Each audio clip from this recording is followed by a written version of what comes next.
नवादा।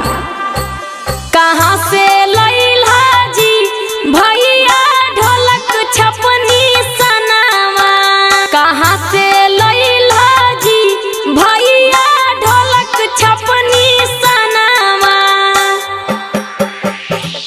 श्रीपुरा गेलियौ सुखासन हम गेलियौ, श्रीपुरा गेलियौ गे, श्रीपुरा गेलियौ सुखासन हम गेलियौ, किशनपुर से लैलियौ गे बहिन ढोलक छपनी सनावा, किशनपुर से लैलियौ गे बहिन ढोलक छपनी सनावा।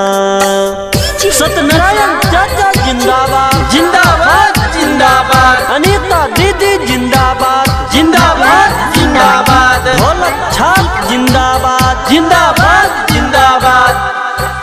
कहाँ से लैला जी चाचा ढोलक छपनी सनावा, कहाँ से लैला जी चाचा ढोलक छपनी सनावा।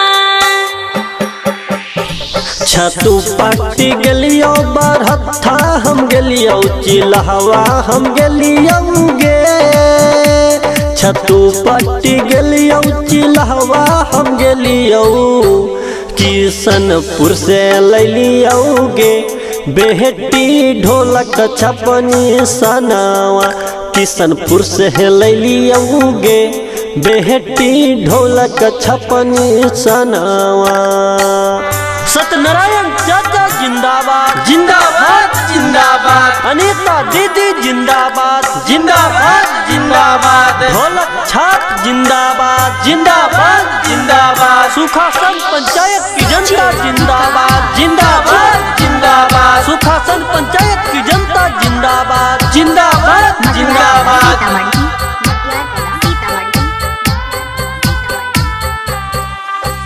कहाँ से लैला जी दादा ढोलक छपनी सनावा, कहाँ से लैला जी दादा ढोलक छपनी सनावा।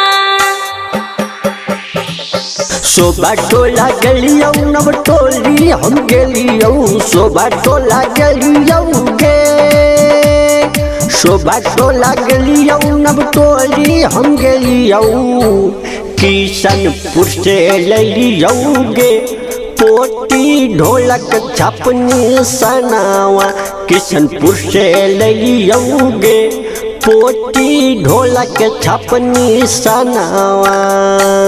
सत्यनारायण चाचा जिंदाबाद जिंदाबाद जिंदाबाद, अनीता दीदी जिंदाबाद जिंदाबाद जिंदाबाद, ढोलक छाप जिंदाबाद जिंदाबाद जिंदाबाद, सुखासन पंचायत की जनता जिंदाबाद जिंदाबाद जिंदाबाद, सुखासन पंचायत की जनता जिंदाबाद जिंदाबाद जिंदाबाद।